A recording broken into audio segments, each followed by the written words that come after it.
Different nations are taking the messages and translating them. Someone, as I'm preaching, someone stand there preaching right with it. And they're going into the huts and the places out where God's not even known, and preaching to the heathen and to the natives of Africa and South America and all around the world. And hundreds times hundreds are coming to the Lord. Many are being healed.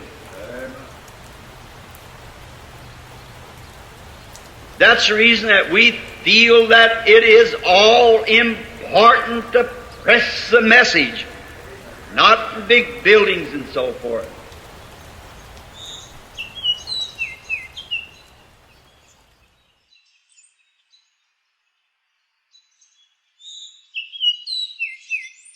You find that there are certain places which grow and they seem to come to the pinnacle. But Uganda is still a growing church. December of last year, a spiritual awakening has broken out in the country. You know, it reminds me of Brother Branham talking about how that the denominational churches were missing what God was doing, and he used the words, they have not recognized the awakening of the bride.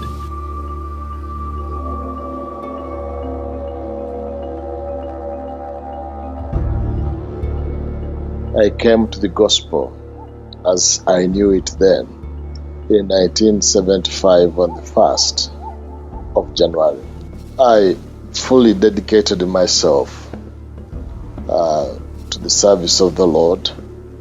I come from a Pentecostal background, and my father always, said I would desire that this, my son, becomes a minister.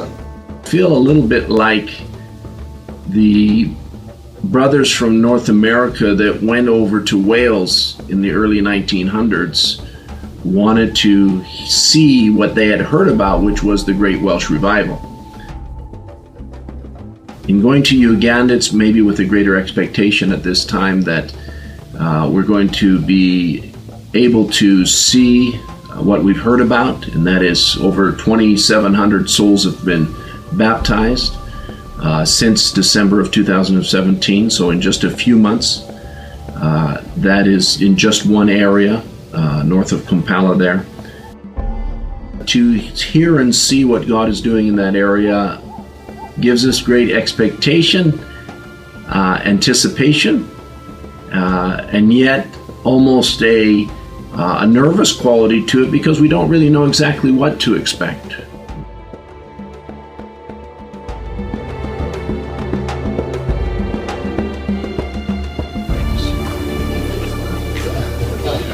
Morning, God bless you. God bless you. Yes, sir. Around the August of 1978, I went out to preach, testify in the town of Tororo. So while I was moving from house to house, I met these people, about 15, 20 people, and they were in a house meeting. So I was invited in, and they saw my Bible. They asked who I was. I told them I'm a believer and what I was doing. And so, he told me, can you speak to us? I was very excited, I picked my Bible, went to the book of 1 Samuel, and I started speaking about Eli, the priest with the dimming sight. And I did what I thought was good. So after that, they really said, thank you. He asked me, unto what were you baptized? And so this was a catching question because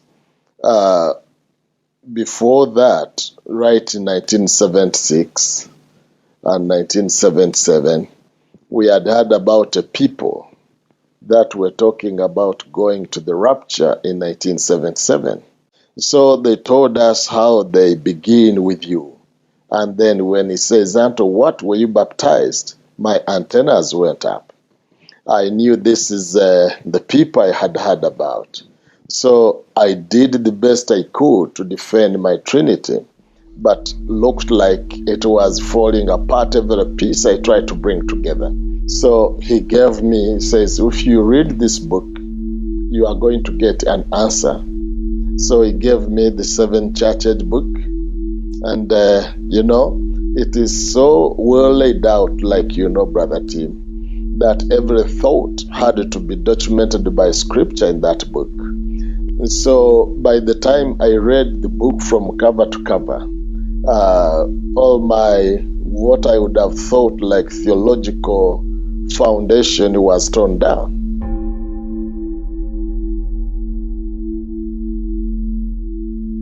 I got the next book was the Book of Seals. I got it and I read it in about 3 days. It was over. So I couldn't hold it. And in October, that's a dry, season in the country.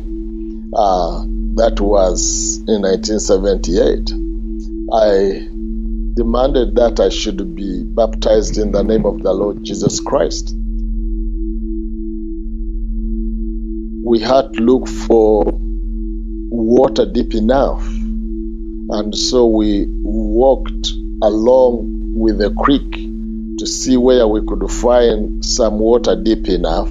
So 1978, Brother Odpio baptized me.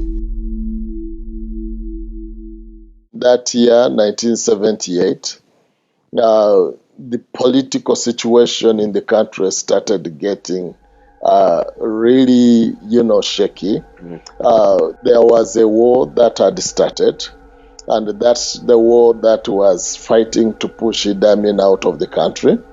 And that war was finished in 1979, April. And during that time, it was really very difficult for us to really go out and do any real meaningful mission work. 1980, just out of the war, the country went into elections. And remember that it was a number of factions that fought to put Idi Amin out of power. And so when these factions came, again they went fighting against one another.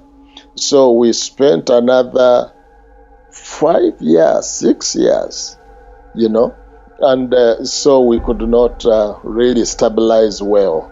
That any people that would come together, they were suspected to be recruiting for another fighting faction.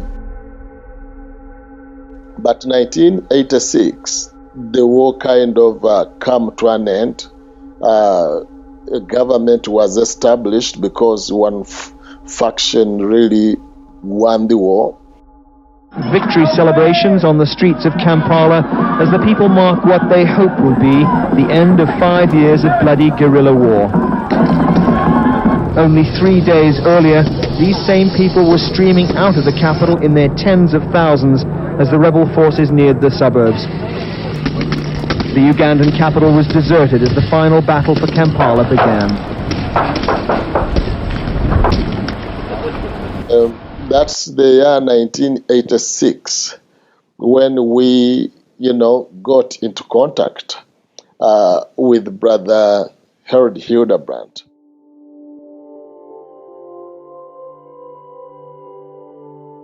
It was an extension of the trip we took into Kenya, and then brothers heard about me. I don't know what they heard, but then they wanted me to come and visit them in Uganda. Missionary work in Africa was led by the Lord. I heard Brother Branham talk about Africa so much, and then I wondered why isn't somebody going? I wondered why isn't Brother Perry Green going, or Brother Biscoe? And then the Lord started dealing with me. Why don't you go?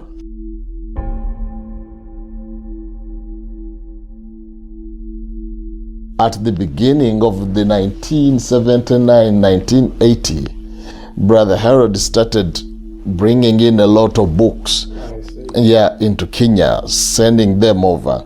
And these books were spilling into our country all the same, because a few spilled in, and because I came in 1978, but the influence, came from Kenya.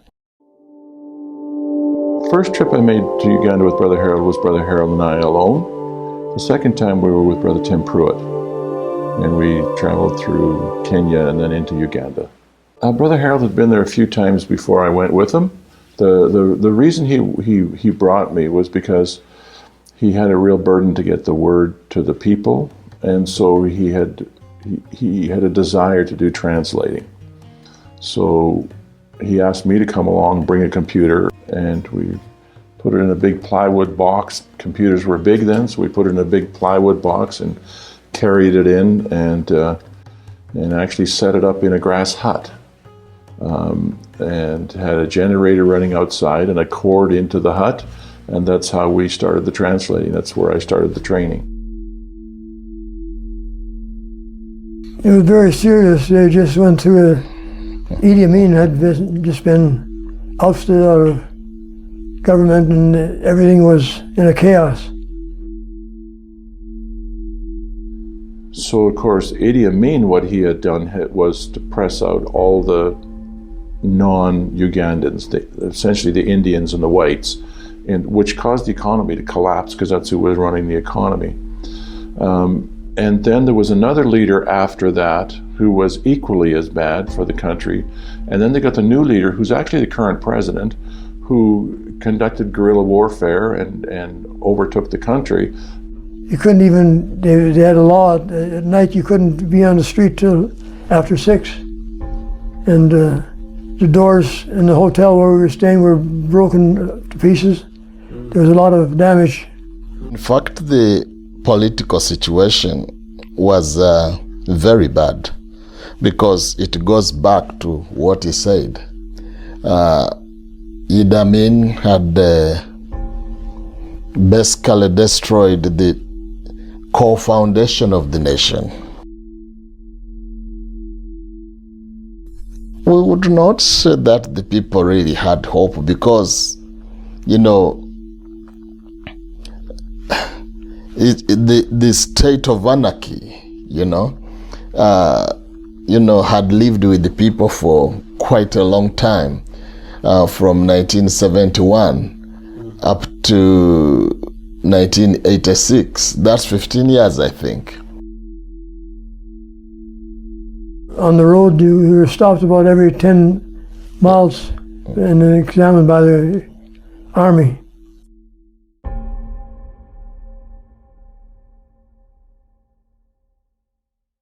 And so they followed us. They planted with us Secret Service agents that were in our group everywhere we went. I first recognized it when we pulled up to get gas, and the lineup was maybe a mile long. And we zipped out and passed the whole lineup and went right into the gas station. And I looked in the back and I watched the guy flash a card, and we got gas. And it was really funny, because the whole time this guy was with us, I kept asking him, so when did you get saved?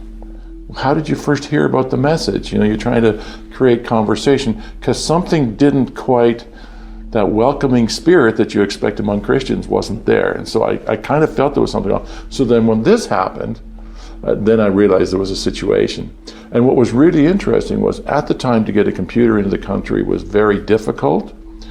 So we didn't follow proper channels to get it into the country, and he was there for that. When we were trading money, if we traded money in the bank, it was 11 to 1, so we would get 11 shillings for $1 US. If we traded on the street, we got 1,100 to 1. So I could take $1,000 and either get 11,000 shillings or 1.1 million. So you can probably guess how I did it. And he was the driver, and he was there for all those transactions, and he was there for everything. So he witnessed everything. And then as we're starting to go to the airport, he's talking about some of the things that we were doing outside of the normal boundaries. And I'm thinking, this could be a bad situation. And so we were on our way to the airport when he was talking about this, and our vehicle had a flat tire. So when the vehicle had a flat tire, we're broken down on the side of the road. You gotta realize now this is before cell phones, right? There's no cell phones, so we're broke down on the side of the road. And as we're standing there broke down, I said, Brother Harold, we need to get to the airport. I felt I was in the will of the Lord, so I wasn't afraid. And so I flagged down a little old Toyota pickup truck that was right full of junk in the back. I said, Brother Harold, you jump in the front, and we threw our baggage on the back, and I jumped on the back of the truck, and we went for the airport. And when that airplane lifted off the ground, we had a real sense of relief.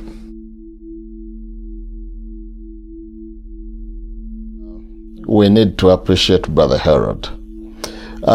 He came in the hardest time of our country. You know, he hazarded his life for a few people in a dangerous situation.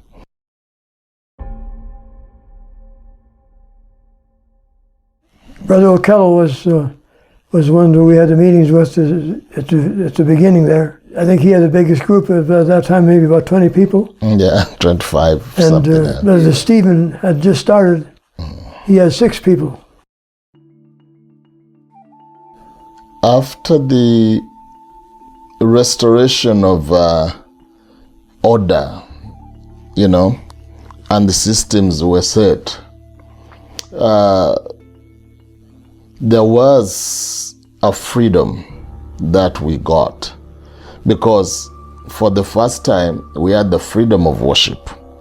During the Amin era, you know, he had banned the churches, and he wanted to operate with what he called traditional churches, which were Catholics, the Church of England, and the Orthodox. That's all. That's all he wanted. After 1986, everything went blowing up, you know. It was just like a revival of every kind of seed, yeah.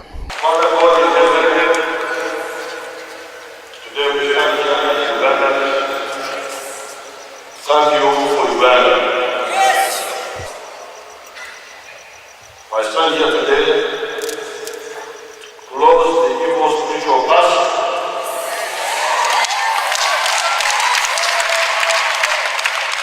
and especially the last years of our national leadership history, and at the threshold of a new dispensation in the life of this nation.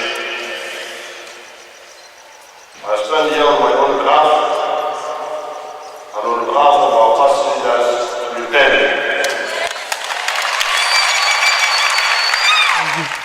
My main observation was the response that it brought, that the message brought to them, and that just made me feel like doing all I could to promote the message. Yeah, there were quite a number of groups, but they were just dotted around the country. And I remember those days when we had our conventions, we were talking about 100, 200 people. By a lot of, in the days of The Voice, books from Edmonton, we were able to supply the needs of the people. Yeah. In a time where people held everything precious which you gave them, there was very little material that could be read in those days. If you gave a book, the people would appreciate reading something. And so graciously the message began to grow like that. We've always, for years, since the mid-70s, been printing books and sending them out. I was criticized for doing missionary work. They said, how can you be a pastor and do missionary work? I said, well, I'm called to do more than pastor. I thought, well, missionaries are fine.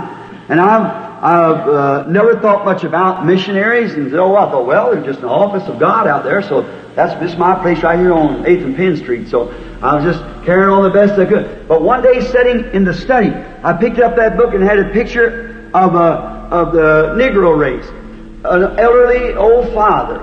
And he had this little white ram of hair. And underneath was written like this, white man, where was your father? See? I'm now old and dull at mind, and I don't understand too well. If I would have known Jesus when I was a young man, I would have took him to my people. Well, I read it, and something just kept saying, read it again, read it again. I kept reading, you've had them down, read over and over, there's something in there.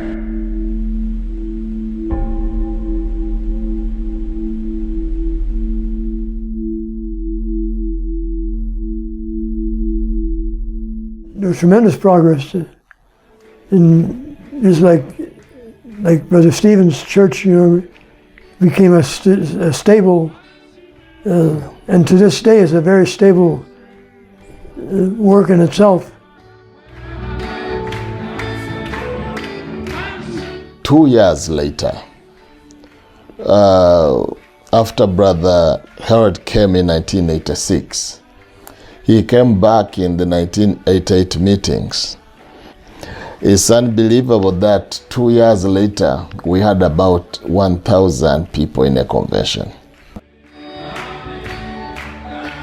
You really cannot put your hand on the way the message has grown in our country.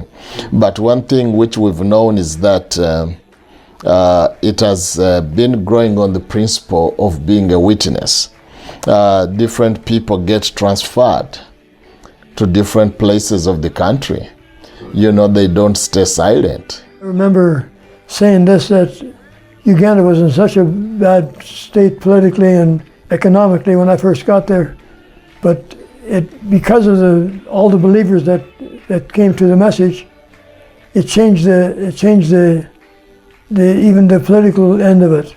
More rights, and the economy straightened up. It was a God showing His blessing on the message. God's grace upon the believer touched the demography of the country, really. You find that there are certain places which grow and they seem to come to the pinnacle. But Uganda is still a growing church. It was in 1988 that Brother Stephen Abali and I first met. It was at an International Believers Convention in Edmonton, Alberta.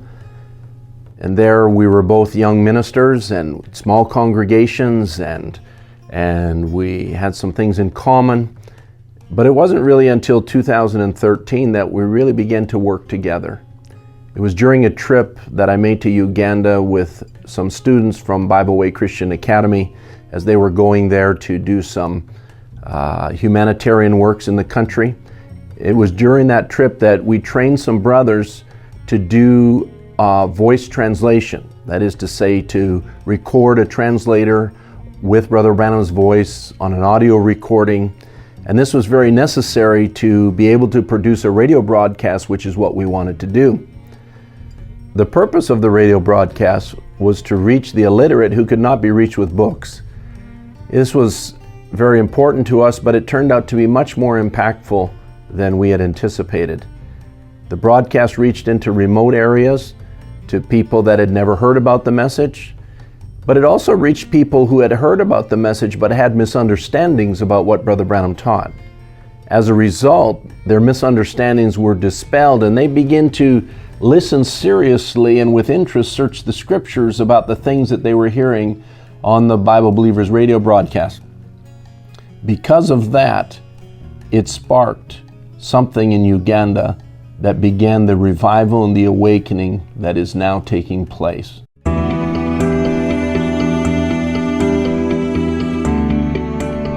In 2013, we took a missions trip to Uganda. This was my very first missionary trip. I got involved with the BCA school, teaching there and working with the students, and I really felt as a school we needed to go on a mission trip. As a school, we needed to introduce young men and young women to the mission field. Because a couple things could happen there. Number one, you may awaken a missionary. But if you don't awaken a missionary, at least what you've done is you've caused a whole generation of young people to be sympathetic to missionary causes. They've actually seen the faces over there. And so, it's kind of the primary objective, but it was interesting because I'd already had several conversations with Brother Biscoe, because for years I had this burden of, we were getting the printed message to people in Uganda, but they have a 30% illiteracy rate. So what good does a book do if you can't read? And so I thought, if we could get the message to the people in audio format. So we went ahead and we trained some of our young men. We actually borrowed how to do from Brother Murphy. Brother Murphy had already pioneered taking messages that were already translated and then go in a room, listen to Brother Branham preach it, and then read the translation, and now get in front of a microphone and under the same anointing as Brother Branham, listen to it here and translate like you were translating a live service. And it was extremely effective and extremely efficient. And so we took that model and the software that he used, and we trained some young men on how to set that up and do it. The principal thing that was driving me, though, was let's get this message in audio format so that we can get it to the people that can't read. I remember clearly we were having a meeting with some of the ministers in print stations and training them how to do print stations. And this one rather large man walked in the room and he began to speak, and he had this voice. And I looked at him and I said, "You are the voice of the message for Uganda." That's when we kind of had that. And so up until then, we'd had a few other ministers that were trying to do this, read the message, and it just wasn't as effective. So I handed Brother Fred one of the translations. I said, "Read this for me." And he begins to read it. I actually got shivers when he began to read it. I'm called Pastor Fred Chiyingi, doing the Luganda translation, audio translation. And we work with Brother Paul, Julius Mukama, who is doing the computer recording. And we have a sister there. She's called Sister Ebenezer. She is helping us in the book translation. She's doing the typing. Sometimes we give her the work as we are doing the audio recording. So this is she's doing the work there, and this is the studio. This is where Brother Paul sits when he's doing the work, and then I also stand this way in the production. And then, when he's doing his work there, he can stop me, and I sit for a while this way. And after a while, then he tells me that it's okay. I stand here. Unfortunately, we don't have electricity today. It has just gone off because of the storm. But we would have tried something to do for you. So here I do I do the sound, and he does the recording that way. And another thing, our problem is the computer. We have only one computer. So when Brother Paul is on this computer, that means that the sister there does not work, because we have only one computer here. CDs that we duplicate from the duplicator. We decided to put on that sticker because it helps people recognize the message. We are much appreciating any person who have ever put in a support in this work. It has helped us, and this place has become a source of the voice of God in Uganda. Amen. People are coming here. People are calling us every day to take the messages, because Uganda is widely spoken, over 80% of the population. And please be comforted that in Uganda, a number of followers have come up because of your work. The books are translated in Uganda, and I have been doing the translation work. When the audio came, Brother Timodo, they respected me, they respected the voice, and now they entrusted me with the voice. May the Lord bless you, Brother Idibisco. I have never seen you. If I don't see you, I will see you there beyond the blue. God bless you, we love you in the Lord. Amen. So my name is Michael Kifubangabo. I am the general manager of Radio Basogabaino 87.7 FM. So this is the production studio, and we do recordings here. The presenters, there are people present, it's not they're on air. Okay. What is happening there is a program starts. The people who are going to participate need to wait here. You can now get into the main on-air studio. So these are the sponsors of our program, the Bible Believers of this program, and that is the team, the head of the delegation. And then we have our transmission to the hill through an RF cable, the transmitter link. Okay. Wirelessly sense. Top of the hill. This is this small thing here. The STL. That's the studio transmitter. Yes. Okay. This the top of the tower. The tallest of them all, the first one that side, is our mast. I don't know the camera can.